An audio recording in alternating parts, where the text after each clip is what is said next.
আল্লাহর আযাব আর গজব তীর, আল্লাহ তাআলার আসমান ধনুক, তীর মারবেন আল্লাহ, পড়বে মানুষের উপর। প্রশ্নটা আপনার কাছে বড় কঠিন মনে হয়। মুসা নবী বলেন, এই প্রশ্নের চাইতে সহজ কোনো প্রশ্ন আর মনে হয় না। সুবহানাল্লাহ। জোরে জোরে বলেন, জোরে বলেন, জোরে বলেন। আপনি বলছেন এত কঠিন প্রশ্ন, উনি বলেন এই প্রশ্নের চাইতে সহজ কোনো প্রশ্ন আছে বলে তো আমার মনে হয় না। এই প্রশ্নের উত্তর একদম সহজ। বলে কেমনে সহজ? আল্লাহর নবী মুসা কালিমুল্লাহ আলাইহিস সালাতু ওয়াস সালাম বলেন, তীর যদি কেউ মারতে চায়, ধনুক থেকে যদি কেউ তীর মারে, তবে ধনুক থেকে তীর সুতা যে আছে টানানি লাগেনি না? না মতন না? যত বেশি টানাইবেন তত কাছে পড়বো, মতন না? না দূরে? দূরে।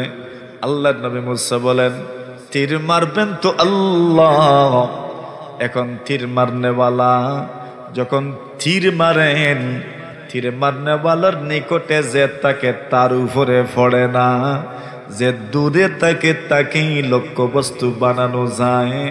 আল্লাহর বান্দা বলেন, দুনিয়ার জমিনে কেউ যদি তীর মারে, তবে তার কাছে গেলে যেমন তোমার উপরে তীর পড়বে না, ঠিক তেমনি ভাবে যদি আল্লাহ পাক তীর মারনেওয়ালা হন, পুরোটা আসমান যদি ধনুক হয়, আল্লাহর আযাব আর গজব যদি তীর হয়, পরে যদি মানুষের উপর, বাঁচবেন কেমনে?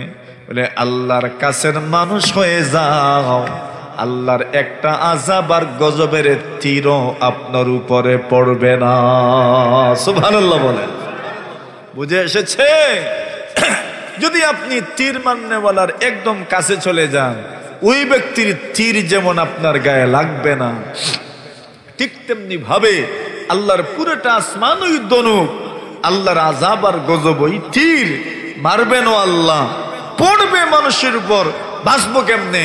বলে আল্লাহর কাছে চলে যাও, আল্লাহর কাছের মানুষ হয়ে যাও, আল্লাহর একটা তীরও আপনার গায়ে পড়বে না। সুবহানাল্লাহ, জোরে বলে। কথা বুঝেছেন? তাহলে কি বোঝা গেল?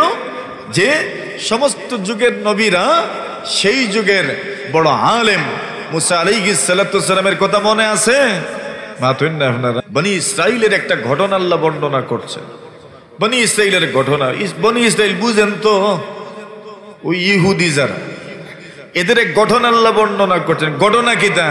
ইটা আপনারা ওয়াজ শুনছেন, জীবনে আপনার আর মুখস্থ আছে, এলে এই ঘটনা আমি কইতাম না, শুধু ইঙ্গিত দিব আপনাদেরকে। ওই যে ভাতিজা চাচার সম্পদের লোভে চাচারে হত্যা কইরা আরেক এলাকায় লাশ ফেলে রাখছিল, আর সকালবেলা ঘুম থেকে ওইটা নিজেই চাচার হত্যাকাণ্ডের বিচারের দাবিতে সে আন্দোলন শুরু করছে। আমার চাচারে কে মেরে ফেলছে, আমি হত্যার বিচার চাই। মনে হয়েছে নি আপনার ঘটনা? ওই মানুষগুলো এখন আসামি হয়ে গেল, যাদের এলাকায় লাশ পাওয়া গেছে। এখন লাশ কে হত্যা করলো, হত্যাকারীকে, ওইটা তো জানার কোনো মাধ্যম নাই। আল্লাহর বান্দাগণ চিন্তা করলেন, এক নবী আছেন তো, নবী মুসা। সুবহানাল্লাহ, জোরে কইন। নবী মুসা নবীর নাম শুনছেন তো আপনারা? নরম না গরম? কি জাত নবী? নরম নবী না গরম নবী? গরম নবী। কি পরিমাণ গরম নবী! শুধু গরমই না, ধৈর্যও আছে, ইলমও আছে। যেই রসুল যেই যুগে আসেন, এই রসুল সেই যুগের সবচেয়ে বড় আলেম। সুবহানাল্লাহ। কালকে কইবা মনে হয়? আরো জোরে কোন? একটা ঘটনা আপনারা শুনাই আমি, ছোট ঘটনা, বড় না। আল্লাহ নবী মুসা আলাইহিস সালাতু ওয়াস সালাম বসে আছেন এক জায়গায়। ওই জমানায় একজন বড় দার্শনিক ছিলেন, বিজ্ঞানী মানুষ। উনি অনেক দিন থেকে পেরেশান। একটা প্রশ্ন উনার মাথায় আইছে। প্রশ্নটা হইল, আল্লাহর পুরোটা আসমান যদি ধনুক হয়, কি ধনুক বুঝেননি আপনারা? ধনুক। আর আল্লাহর আযাব আর গজব যদি তীর হয়, আর আল্লাহ যদি আসমান নামক ধনুক থেকে আযাব নামক তীর যদি জমিনে বসবাসকারী মানুষের উপর আল্লাহ ছাড়েন, তাহলে বলেন তো এই জমিনে বসবাসকারী মানুষ আল্লাহর তীর থেকে বাঁচবো কেমনে? আপনার কাছে বাঁচার কোনো মাধ্যম জানা আসেনি? কেন পুরো আসমান কি ধনুক, আর আল্লাহর আযাব আর গজব হইল তীর। ফরব কার উপরে? মানুষের উপরে। বাঁচবেন কেমনে? কম কোনো ব্যবস্থা আছে? বলে পাহাড়ে গিয়া, বলে পাহাড়ে তো কার নিচে? আসমানের নিচে। পুরা আসমান হইতো ধনুক।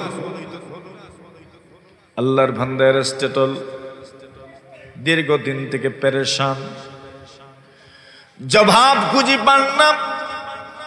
সারাটা আসমান যদি ধনুক হয়ে যায়, আল্লাহর আযাব আর গজব যদি তীর হয়ে যায়, তীর নিক্ষেপকারী যদি হন আল্লাহ তাআলা, সারা পৃথিবীর মানুষ যদি লক্ষ্য বস্তু হয়, নিশানা যদি পৃথিবীতে বসবাসকারী মানুষ হয়, এই পৃথিবীর মানুষগুলো আল্লাহর নিক্ষিপ্ত তীর থেকে বাঁচবে কেমনে? ব্যবস্থাটা কি? এরিস্টটল অনেক গুণী জন, অনেক জ্ঞানী মানুষদেরকে প্রশ্ন করেছেন, কিন্তু কোন গুণী কোন জ্ঞানী প্রশ্নের উত্তর দিতে পারেন নাই, সন্তোষজনক কোন উত্তর দিতে পারেন নাই। পুরাটা আসমান ধনুক। আল্লাহর আযাব আর গজব হলো তীর, পড়বে মানুষের উপর। একজন দুইজন মানুষ নয়, পৃথিবীতে বসবাসকারী সব মানুষের উপর তীর এসে পড়বে। আল্লাহর আযাব আর গজব যদি তীর হয়, আল্লাহর আযাব আর গজবের তীর নিক্ষেপকারীও হইলেন আল্লাহ। আল্লাহ তাআলা যে তীর মারবেন, যাকে লক্ষ্য করে মারবেন, ওইটা কখনো লক্ষ্যভ্রষ্ট হবে না, বরং লক্ষ্য বস্তুতে গিয়ে আঘাত করবে, কোনো সন্দেহ নাই। আল্লাহর বান্দা এরিস্টটল প্রশ্ন করেন, অনেক গুণী জ্ঞানী মানুষকে প্রশ্ন করেছেন, কিন্তু কেউ উত্তর দিতে পারলেন না। অবশেষে মুসা কালিমুল্লাহ আলাইহিস সালাতু ওয়াস সালামের সঙ্গে ওনার মোলাকাত। আল্লাহর নবী মুসা কালিমুল্লাহ আলাইহিস সালাতু ওয়াস সালামকে যখন দেখলেন, আল্লাহ তাআলা তার নবীদের চেহারার মধ্যে এত সুন্দর নূরের ঝলক রেখেছেন। আল্লাহ পাক তার নবীদের চেহারা শুধু নবীদের নয়, ওলিদেরও, গোসপীর ওলি আব্দাল যারা আছেন, এদের চেহারার মধ্যেও এক ধরনের সৌন্দর্যতা আছে, এক ধরনের নূরানিয়তের চাপ আছে, যা অন্যদের চেহারায় পাওয়া যায় না। আল্লাহর হাবিব বিশ্ব নবী মুহাম্মদুর রাসূলুল্লাহ সাল্লাল্লাহু আলাইহি ওয়াসাল্লাম বলেন, মান কাসুরাত সালাতুহু বিল-লাইল হাসানা ওয়াজহুহু বিন-নাহার। আল্লাহর হাবিবের উম্মত, কোন মানুষ যদি রাত্রিবেলা বেশি বেশি নামাজ পড়ে, কোন মানুষ যদি রাত্রিবেলা তাহাজ্জুদের নামাজ বেশি পড়ে, এই যে রমজানের মাস গেল, রাত্রিবেলা 20 রাকাত তারাবির নামাজ আদায় করেছেন, ভাগ্যবান যারা চেনেন, তাহাজ্জুদের নামাজও পড়েছেন, ঠিক না? ভাগ্যবান যারা চেনেন, সেহরির সময় জাগ্রত হয়ে তাহাজ্জুদের নামাজও আদায় করেছেন। তারাবির দীর্ঘ নামাজের পরে বিতরের নামাজ, এরপরে আবার বসে বসে না হয় দাঁড়িয়ে দাঁড়িয়ে আরো 2 রাকাত নামাজ আদায় করেছেন, পারলে আরো 2 রাকাত নামাজ আদায় করেছেন, পারলে যোহরের সময়ও কিছু নফল নামাজ আদায় করেছেন।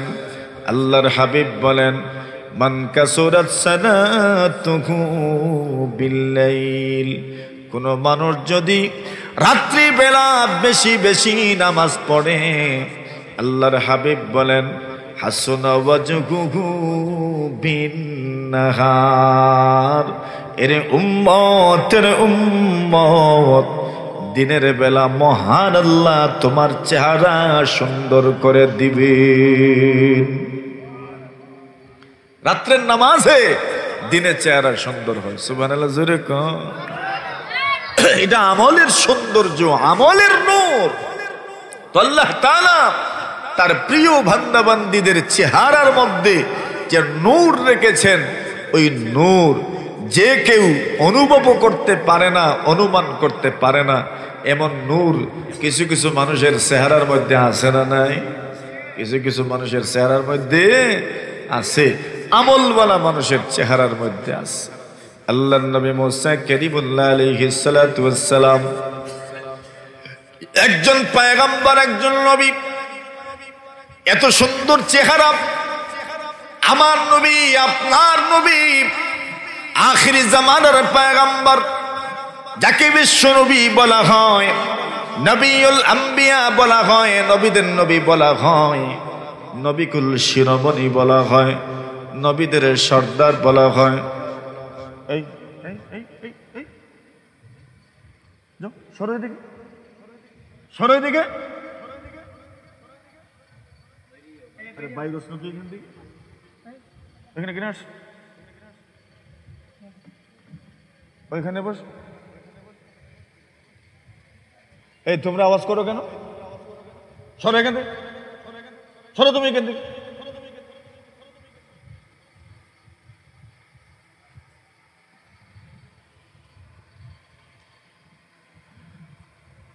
জনাবে রাসূলুল্লাহ সাল্লাল্লাহু আলাইহি ওয়াসাল্লাম বলেন, একজন মানুষ কত সুন্দর হতে পারে। সুবহানাল্লাহ। আমার নবী, আপনার নবী, আখিরি জামানার পয়গম্বর বিশ্ব নবী মুহাম্মদুর রাসূলুল্লাহ সাল্লাল্লাহু আলাইহি ওয়াসাল্লাম কত সুন্দর। চেহারার দিকে তাকাইবা বুঝে আসবে উনি যে রাসূল। চেহারা দেখবা কত সুন্দর চেহারা। উলামায়ে কেরাম লিখেন, আল্লাহর রাসূল মুহাম্মদুর রাসূলুল্লাহ সাল্লাল্লাহু আলাইহি ওয়াসাল্লামের চেহারা দেখেও হাজার হাজার মানুষ মুসলমান হয়ে গেছেন। জোরে বলেন, জোরে বলেন। শুধু চেহারার সৌন্দর্য দেখে মানুষ মুসলমান হয়ে গেছে। শুধু মুহাম্মদুর রাসূল নয়, আল্লাহর নবীজি যাদেরকে পড়িয়েছেন, যারা পয়গম্বরের শিষ্যত্ব গ্রহণ করেছে, যারা পয়গম্বর আলাইহিস সালাতু ওয়াস সালামকে দেখেছেন, যারা পয়গম্বরের কাছে পড়েছেন, যারা মুহাম্মদুর রাসূলুল্লাহ সাল্লাল্লাহু আলাইহি ওয়াসাল্লামের কাছে পড়েছেন, আল্লাহর নবীদের সামনে শিষ্যত্ব গ্রহণ করেছেন, এমন মানুষগুলোর চেহারা দেখেও হাজার হাজার মানুষগণ মুসলমান হয়ে গেছে। ভারতবর্ষের ইতিহাসে লেখা হয়, আল্লাহর নবীর সাহাবায়ে কেরাম যখন হিন্দুস্তানে এসেছেন, নবীর সাহাবীদের চেহারা দেখে হিন্দুস্তানের হাজার হাজার মানুষ মুসলমান হয়ে গেছেন, শুধু চেহারা দেখে। আল্লাহর নবীর সাহাবী আব্দুল্লাহ ইবনে সালাম রাদিয়াল্লাহু তাআলা আনহু বলেন, মুহাম্মদুর রাসূলুল্লাহ সর্বপ্রথম যখন মক্কা থেকে হিজরত করে মদিনা প্রবেশ করলেন, আব্দুল্লাহ ইবনে সালাম বলেন, মদিনার মানুষ মাত্র কয়েকজন মানুষ আল্লাহর রাসূলকে মক্কার জমিনে গিয়ে দাওয়াত করে এসেছেন। জোরে জোরে বলেন সুবহানাল্লাহ। মাত্র ৭৫ জন নারী ও পুরুষ, ৭৩ জন পুরুষ, 2 জন নারী আল্লাহর পয়গম্বর আলাইহিস সালাতু ওয়াস সালামকে মক্কার ভূখণ্ডে গিয়ে হজের মৌসুমে হজ করার জন্য গেলেন, আর গিয়ে দাওয়াত করলেন, আল্লাহর নবী গো, আপনি তো আমাদেরকে মুসলমান বানিয়েছেন, আমরা মক্কার মানুষ নই, মদিনার মানুষ। মক্কার মানুষগুলো তো আপনার কথাও মানছে না, আপনাকে বরং কষ্ট দিচ্ছি। আমরা মদিনার মানুষজন আপনার কাছে দাওয়াত পেশ করছি, আপনি চলুন, আপনাকে আমরা সকলেই অভ্যর্থনা জানাবো, আপনাকে দাওয়াত করছি। সুবহানাল্লাহ। আল্লাহর নবীর সাহাবায়ে কেরাম বলছেন, কি বলছো ভালো করে বুঝে শুনে বলো, তোমরা কি রাসূলের নিরাপত্তা দিতে পারবা? আমরা তো কুরাইশ গোত্র আছি, কিন্তু তোমাদের এখানে তো রাসূলের গোত্রও নাই, তোমরা নবীর নিরাপত্তা কেমনে দিবা? মাত্র 75 জন মানুষ ভরসা করে, আল্লাহর উপর ভরসা করে। মুমিনের ভরসা কার উপর? জোরে জোরে জোরে জোরে বলে, কার উপর? খলিলপুরওয়ালা আমার বাবারা, বন্ধুরা শোনো, কোন মানুষ আল্লাহর উপর ভরসা করে জীবনেও ঠকে নাই, ঠিক কিনা? না ঠকছে কেউ? কেমনে ঠকবো? আল্লাহ নিজেই বলে, وَمَن يَتَوَكَّلْ عَلَى اللَّهِ فَهُوَ حَسْبُهُ। আল্লাহ বলেন, কোন মানুষ যদি আল্লাহর উপর ভরসা করে নেয়, তুমি যুবক হও, যুবতী হও, তুমি বৃদ্ধ হও, বৃদ্ধা হও, তুমি যে কোনো সেক্টরের মানুষ হও, তুমি যে কোনো লাইনের মানুষ হও, তুমি আলেম হও আর সাধারণ মানুষ হও, তুমি কৃষক হও আর তুমি একজন ব্যবসায়ী হও, তুমি ফকির হও, মিসকিন হও, তুমি তোমার রবের উপর ভরসা করে দেখো, আজ পর্যন্ত রবের উপর ভরসা করে কোনো মানুষ ঠকে নাই, ঠিক কিনা? আল্লাহ নিজেই জানায় দিয়েছেন, ওয়া মান ইয়াতাওয়াক্কাল আলাল্লাহি ফাহুয়া হাসবুহ। কোন মানুষ যদি আল্লাহর উপর ভরসা করে নেয়, আল্লাহ তাআলাই তার জন্য যথেষ্ট। এরপরে আল্লাহ অন্য জায়গায় বলেন, শুধু আমি তোমার জন্য যথেষ্ট যে এমন নয়, আমি আল্লাহ তোমাকে আমার মহব্বতের বান্দা বান্দি বানায়া নিব। সুবহানাল্লাহ। ইন্নাল্লাহা ইউহিব্বুল মুতাওয়াক্কিলিন। আল্লাহ বলেন, যারা আল্লাহর উপর ভরসা করে ওই মানুষগুলোকে কে ভালোবাসেন? জোরে বলেন, জোরে জোরে বলেন, জোরে বলেন।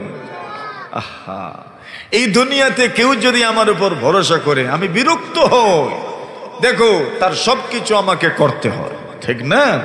কিন্তু আল্লাহ বলেন, যে আমার উপর ভরসা করে আমি তাকে মহব্বত করি, আমি তাকে ভালোবাসি। আল্লাহর উপর ভরসা, কেউ টকে নাই, কেউ টকে নাই। আমার ভাইরা, যে কথা বলছিলাম, আল্লাহর নবীর সাহাবীগণ নবীজিকে সম্বোধন করে বলেন, ইয়া রাসূলুল্লাহ, ইয়া হাবিবাল্লাহ, ওগো নবীজি, আপনাকে আমরা দাওয়াত করছি, চলেন মদিনায়, মদিনাতুল মুনাওয়ারায় চলেন। আল্লাহর নবীজির সাহাবায়ে কেরাম গোষ্ঠীর মানুষগুলো বলেন, তোমরা যে রাসূলকে মদিনায় দাওয়াত দিচ্ছ, তোমরা কি পারবা রাসূলকে তোমরা নিরাপত্তা দিতে? আল্লাহর নবীর সাহাবীগণ বলেন, আল্লাহর উপর ভরসা, আমরা রাসূলের নিরাপত্তা নিশ্চিত করলাম। জোরে বলেন সুবহানাল্লাহ।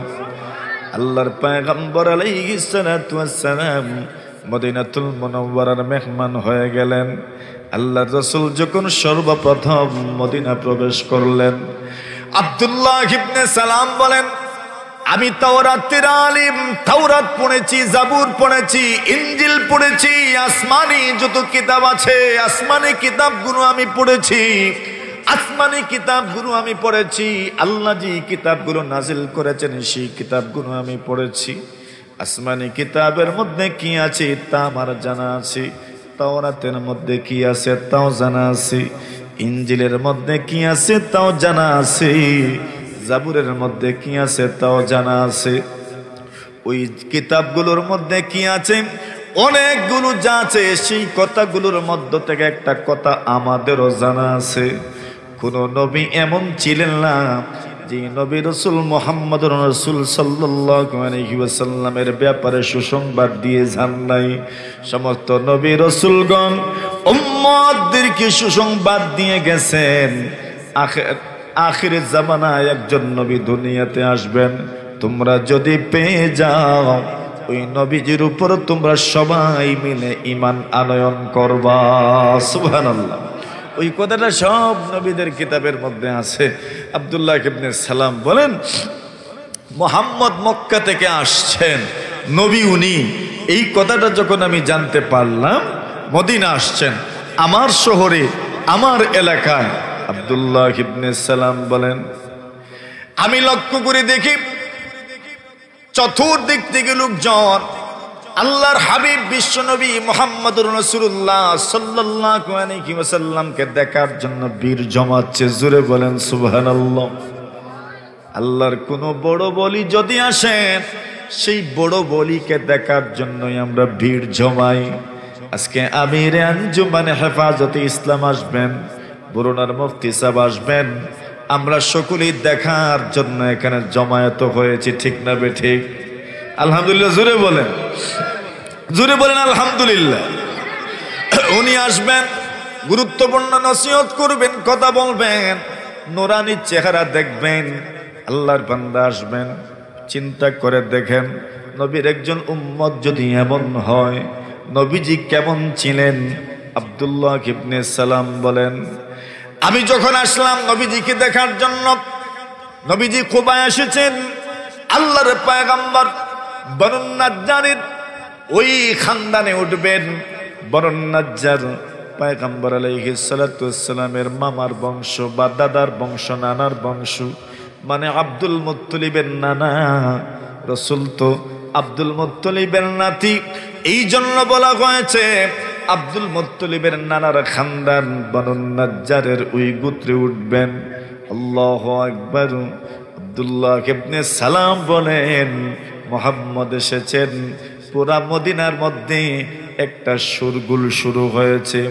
পুরা মদিনাতুল মুনাওয়ারায় এক ধরনের উৎসব মুখর পরিস্থিতি, এক ধরনের আবেগ।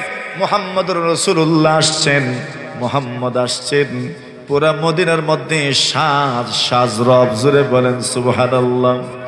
যারা মুসলমান তারা তো আনন্দিত, যারা মুসলমান নন, ইহুদি সম্প্রদায়, তারাও আনন্দিত, মুহাম্মদ আসছেন। যারা খ্রিস্টান তারাও আনন্দিত, মুহাম্মদ এসেছেন। আল্লাহর পয়গম্বর আলাইহিস সালাতু ওয়াস সালাম মদিনার জমিনে পাড়া দিবেন। কি মনে হয় আল্লাহর জমিন মদিনা বরকতময় হবে যে কোনো সন্দেহ নাই, ঠিক কিনা? জোরে বলেন। আল্লাহর ওলিরা যেখানেই পাড়া দেন, আল্লাহর ওলিদের কদম যেখানে পড়ে, আল্লাহর পয়গম্বরদের কদম যেখানে পড়ে, সেই জায়গা বরকতময় হয়ে যায়, সেই জায়গা নূরে নূরান্বিত হয়ে যায়। আল্লাহর পয়গম্বরের সারা পাতা বরকত, পা থেকে মাথা পর্যন্ত রসুলের বরকত। জোরে বলেন সুবহানাল্লাহ। কি পরিমাণ বরকত, কি পরিমাণ বরকত! আল্লাহ রসুল সাল্লাল্লাহু আলাইহি ওয়াসাল্লাম একদিন একটা গ্লাসের মধ্যে, জগের মধ্যে, মগের মধ্যে, একটা পাত্রের মধ্যে পয়গম্বর আলাইহিস সালাতু ওয়াস সালাম এমন ভাবে হাত রাখলেন, সুবহানাল্লাহ। হাত রাখতে দেরি নবীজির আঙ্গুল থেকে টেপের মতো পানি বের হতে শুরু হয়েছে। আর জোরে কর, বুঝেন নাই মনে হয়? আঙ্গুল থেকে পানি বাহির হয়েছে নি কোনোদিন? আপনার ফুস বাহির হয় না, রক্ত বাহির হয়? নবীজির আঙ্গুল থেকে ফুয়ারার মতো, নবীজির আঙ্গুল থেকে টেপের মতো পানি বের হইতেছে। আরো জোরে, আরো জোরে, আরো জোরে, আরো জোরে, আরো জোরে। এত বরকত। আল্লাহর পয়গম্বর কদম রেখেছেন, পাও রেখেছেন মদিনাতুল মুনাওয়ারায়। নবীজি সাল্লাল্লাহু আলাইহি ওয়াসাল্লাম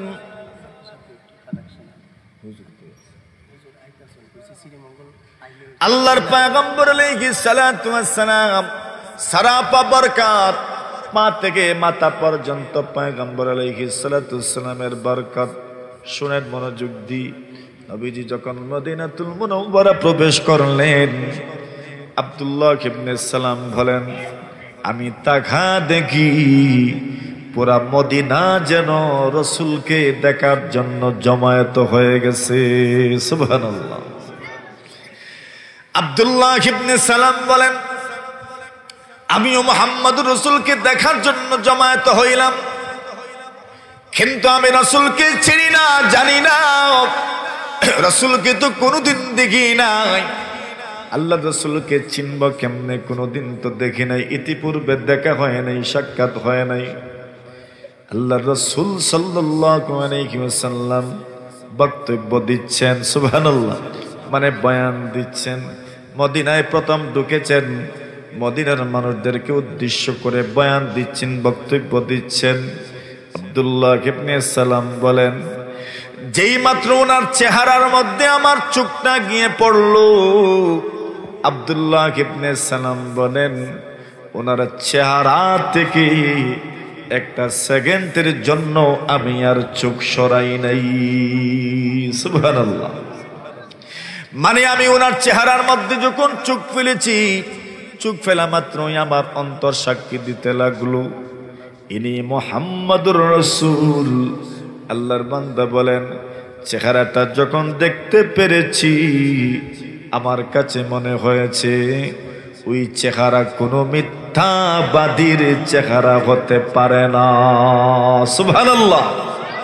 চেহারার মধ্যে যে নূরানিয়ত আমি দেখেছি, চেহারার মধ্যে যে কাশিস দেখেছি, যে সৌন্দর্যতা, যে লাবণ্যতা যে আমি দেখেছি, যে সবুরতা আমি দেখেছি, ওই চেহারার উজ্জ্বলতাই বুঝতে পেরেছি এত সুন্দর চেহারা কোন মিথ্যাবাদীর চেহারা হতে পারে না, সত্যিই উনি রাসূলুল্লাহ। সুবহানাল্লাহ বলে। মানে চেহারার মধ্যে একটা ভাব আছে। এরিস্টটল বলেন, আমি মুসা নবীকে দেখলাম, উনি যে নবী তাও জানি না, রাসূল যে তাও তো জানি না, কিন্তু চেহারার মধ্যে সভ্যতার ছাপ, চেহারার মধ্যে অভিজাত্যের চাপ, চেহারার মধ্যে সৌন্দর্যতা আছে, শুভ্রতা আছে, অভিজাত্যের চাপ আছে। চেহারার দিকে তাকালেই মনে হয় একজন গুণী জ্ঞানী মানুষ, চেহারার দিকে তাকালেই মনে হয় একজন সম্ভ্রান্ত মানুষ। ওনার চেহারার দিকে যখন তাকাইলাম, চেহারার দিকে তাকানো মাত্রই মনে হইল এই মানুষ বড় জ্ঞানী মানুষ, বড় গুণী মানুষ। এই জন্য ওনাকে প্রশ্ন করলাম, ও আল্লাহর বান্দা, আপনার সাথে আমার কিছু কথা আছে, আপনি যদি আমাকে একটু সময় দেন তবে বড়ই ভালো হয়। নবী মুসা বলেন, ঠিক আছে, বলেন কি বলতে চান, কি জানতে চান? উনি বলেন, আমি আপনাকে চিনি না, জানি না, কিন্তু আপনার চেহারার দিকে যখন লক্ষ্য করেছি, আপনার চেহারার দিকে তাকানোর পরে মনে হয়েছে ওই চেহারা একজন জ্ঞানী মানুষের চেহারা, গুণী মানুষের চেহারা। এই জন্য আপনার কাছে প্রশ্ন করতে চাই, এমন একটা প্রশ্ন রাখতে চাই যেই প্রশ্ন ইতিমধ্যে আমি অনেক মানুষকে করেছি, কিন্তু কেউ উত্তর দিতে পারে নাই, সন্তোষজনক উত্তর আমাকে কেউ দিতে পারে নাই। আমার বিশ্বাস আপনি আমার প্রশ্নের উত্তর দিতে পারবেন। সুবহানাল্লাহ। চেহারা দেখেই বুঝছেন, আমার বিশ্বাস আপনি আমার প্রশ্নের উত্তর দিতে পারবেন। আমি আশাবাদী আপনি আমার প্রশ্নের উত্তর দিবেন। নবী মুসা বলেন, আচ্ছা, আপনি যখন আশা করেছেন আমি আপনার প্রশ্নের উত্তর দিব, আগে প্রশ্নটা করেন, শুনি, দেখা যাক উত্তর দেওয়া যায় কিনা। সুবহানাল্লাহ বলেন না। আল্লাহর নবী মুসা কালিমুল্লাহ আলাইহিস সালাতু ওয়াস সালাম বলেন, আপনার প্রশ্ন রাখতে পারেন, কি প্রশ্ন করতে চান করুন, দেখা যাক উত্তর দেয়া যায় কিনা।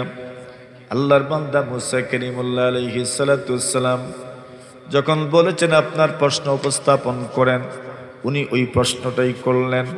ধরে নেন আল্লাহর পুরোটা আসমান হলো ধনুকের মতো, আল্লাহর আযাব আর গজব হইল তীরের মতো।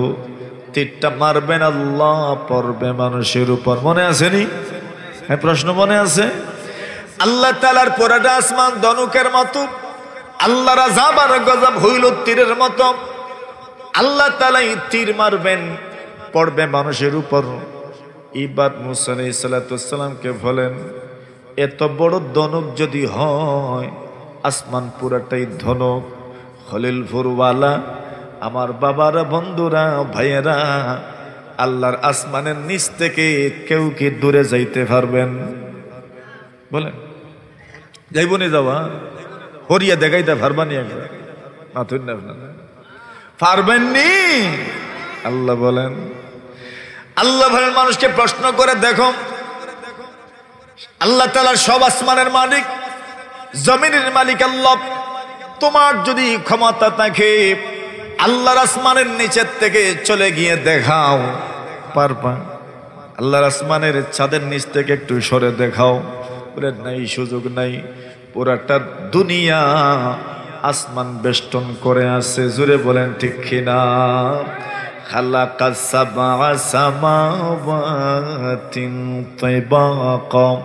আল্লাহ বলেন একটা নয়, দুইটা নয়, একাধারে আল্লাহ পাক 7টা আসমান সৃষ্টি করেছেন। ওই 7টা আসমান আপনাকে বেষ্টন করে আছে। ওই 7 আসমান আপনি ওইটাকে ভেদ করে কোনোদিন যেতে পারবেন না, ঠিক কিনা? আল্লাহ রাজত্ব থেকে দূরে যাওয়ার ক্ষমতাই তো আমার নাই।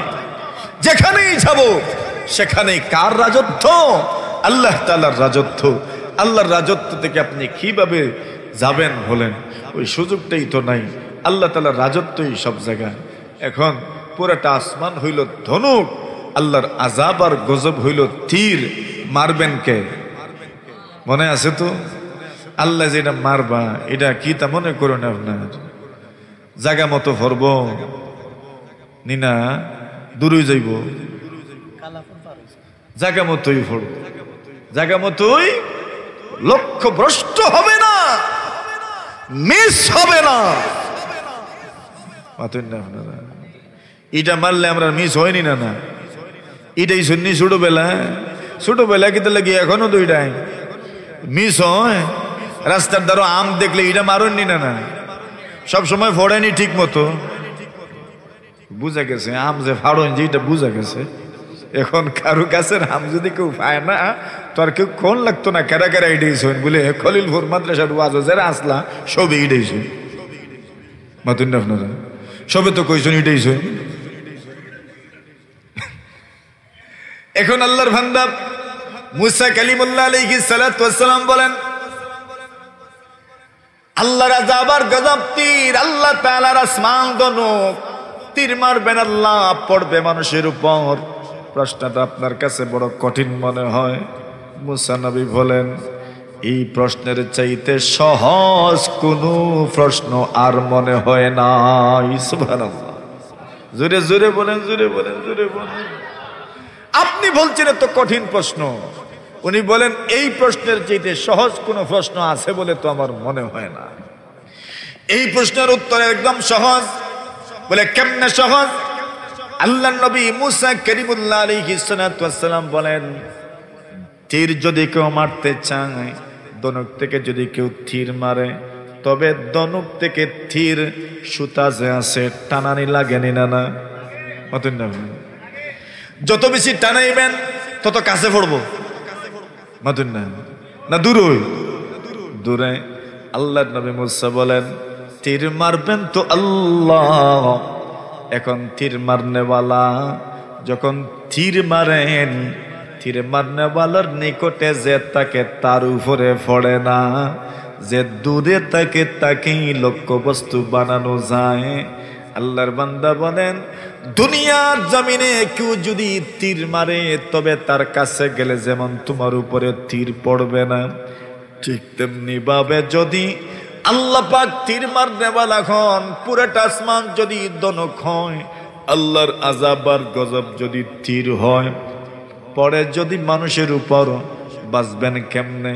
বলে আল্লাহর কাছের মানুষ হয়ে যাও, আল্লাহর একটা আযাব আর গজবের তীরও আপনার উপরে পড়বে না। সুবহানাল্লাহ বলেন। বুঝে এসেছে? যদি আপনি তীর মারনেওয়ালার একদম কাছে চলে যান, ওই ব্যক্তির তীর যেমন আপনার গায়ে লাগবে না, ঠিক তেমনি ভাবে আল্লাহর পুরোটা আসমান ওই ধনুক, আল্লাহর আযাব আর গজব ওই তীর মারবেনও আল্লাহ, পড়বে মানুষের উপর। বাঁচবো কেমনে? বলে আল্লাহর কাছে চলে যাও, আল্লাহর কাছের মানুষ হয়ে যাও, আল্লাহর একটা তীরও আপনার গায়ে পড়বে না। সুবহানাল্লাহ, জোরে বলে। কথা বুঝেছেন? তাহলে কি বোঝা গেল? যে সমস্ত যুগের নবীরা সেই যুগের বড় আলেম মুসা আলাইহিস সালাতু ওয়াস সালামের কথা মনে আছে?